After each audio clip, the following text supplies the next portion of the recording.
Hi there, Coach Sage of SageRunning.com here with another training talk. Today we're going to talk about how to lower your 10K time. And maybe you're not exactly looking to crack 40 minutes exactly in a 10K, although I'm going to use those pace ranges as examples in workouts. Maybe you're in the 50-minute range looking to improve to 45 minutes. Maybe you're in the 35-minute 10K range and you're looking to get down to 33 minutes. These tips are all pretty applicable, as well as these key workouts that have helped me in the past, as well as a lot of the athletes that Coach Shandy and I have coached through SageRunning.com to achieve personal bests at 10,000 meters. So the first key, and I'll link to our aerobic base building plan in the description below, as well as at the end of this video on our coaching website, SageRunning.com, is to build up your weekly mileage, weekly volume. And I've preached this in many YouTube videos over the years for distance runners, whether you're a 5K runner, a 10K runner, even a half marathon runner, especially ultramarathon runner.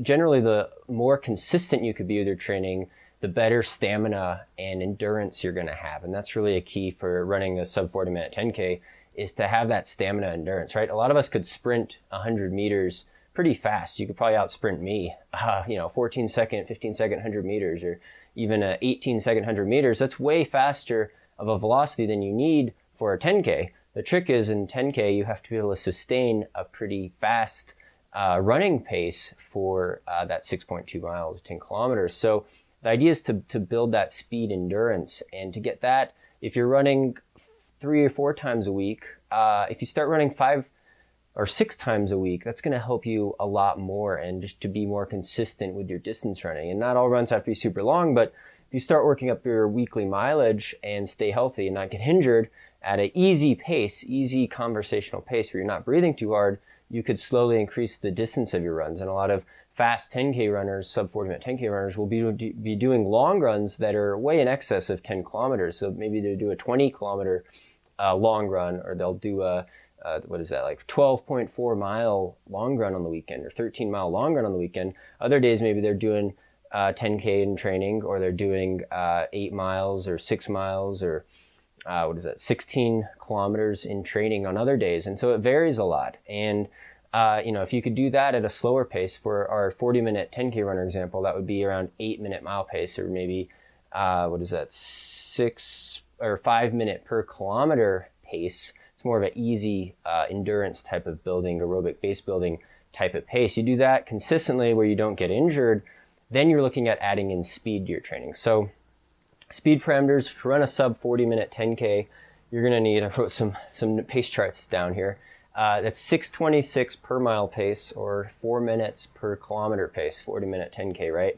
But to do that, you're going to need some speed training. You're going to need some workouts that are actually faster than that race pace, maybe, at least for most people. To improve in the 10K, you need to do speed training. It doesn't always have to be on a track, but maybe you're doing something like we call economy workouts, or efficiency types of workouts. Jack Daniels, famous coach, would call these repetition types of workouts to build relative speed and efficiency, to make it so 10K pace feels more comfortable. It doesn't feel like a sprint, right?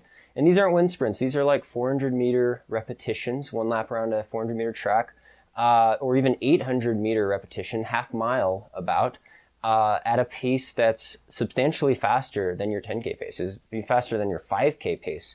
So you might be doing these 800-meter reps at 255 per 800 meters, 2 laps around the track. You're doing 400 meters, a workout like 8 times 400 meters. Maybe you start out at 4 times 400 meters, then you work up to 6 times 400 meters. Then you're doing 8 by 400 meters over a series of several 4 to 6 weeks, or even several months. You sprinkle in these workouts, 400-meter, 800-meter repeats, and you're doing the 400-meter repeats at 124 per lap, and you're taking a pretty long rest, maybe about a 2-minute rest. It's not a full recovery, but it's enough so that you're not straining too hard. These are kind of medium intensity types of workouts. They're going to feel high intensity when you're at the end of the rep, the last 200 meters of each repetition, but then you get the rest break of 2 minutes. You kind of catch your breath, and your legs do get tired, but you get used to running faster for shorter bouts, shorter periods of time.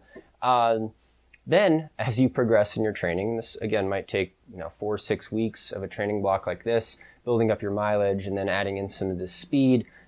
you're adding in what we call threshold workouts or tempo run workouts. And again, I've preached this in a lot of former YouTube videos on my other channel, VO2 Max Productions, but tempo run workout, more of a steady state type of pace. And the bread and butter workout for that is doing a 20-minute steady state run. So maybe you warm up a couple miles easy first, 2-mile jog or 3-kilometer jog. Then you launch into this 20-minute run that is very close to your current 10K pace. It's a little slower though. We call this a tempo run, threshold run, lactate threshold. These are all terms coaches and athletes use over the years. And that's about 636 to 640 mile pace for this 10K runner.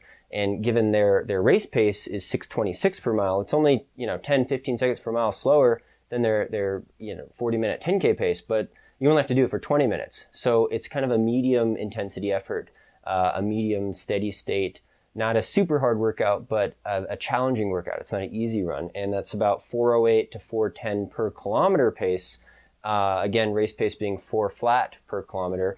You're running 408, 410 per kilometer for 20 minutes, kind of a steady state type of effort. And that's going to help build your stamina, get your heart rate up, get your breathing up. Heart rate's going to be around 80 to 85, maybe even 88% of your maximum, if you keep track of that. But it's not meant to be a super hard workout. It's something you should be able to speed up a little in at the end, but that's going to build real great stamina and strength specific to a 10K race.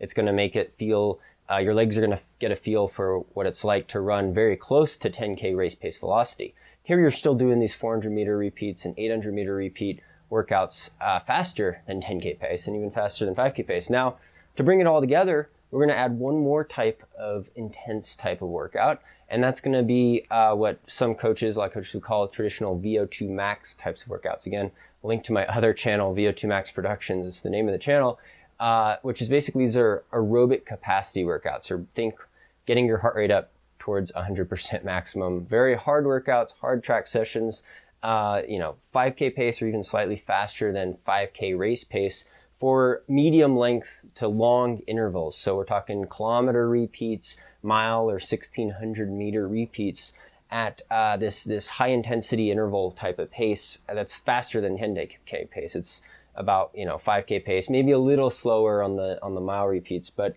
for this runner it would be 610 to even 620 per mile pace for these mile repeats with a short rest. Maybe you only have a 3 or 4 minute rest between these 1600 meter repeats, and maybe you're doing five of them or 4 of them, and that's going to be a really good stimulus because it's going to be a tough workout. You're really hanging out there when you're doing mile repeats or 1600 meter repeats. But then you could also change it up and start off with kilometer repeats, 2.5 laps around a 400 meter track, 1000 meter repeats. You could break that down, and for this theoretical 40-minute 10K runner, you're looking at doing these repeats at about 350 per kilometer per repetition. And maybe you're doing 6 by 1,000 meters. Maybe you work it up to 7 or even 8 times 1,000 meters at 350 per kilometer pace with a 2-minute rest on the kilometer repeats. You're resting less than the time that you're running hard.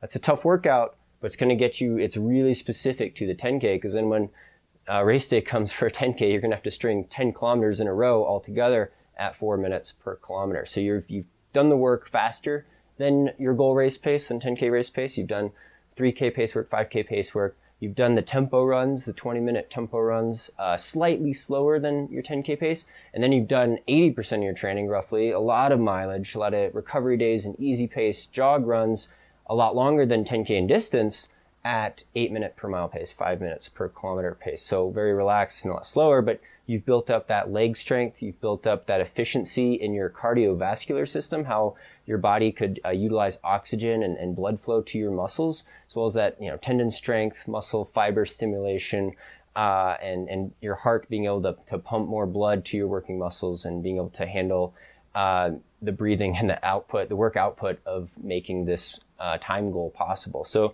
those are my top tips on improving your 10K. Feel free to subscribe for future training talks, as well as comment below in the sections below. I'll try to answer some of your questions on here as well. Thanks so much for subscribing to this channel.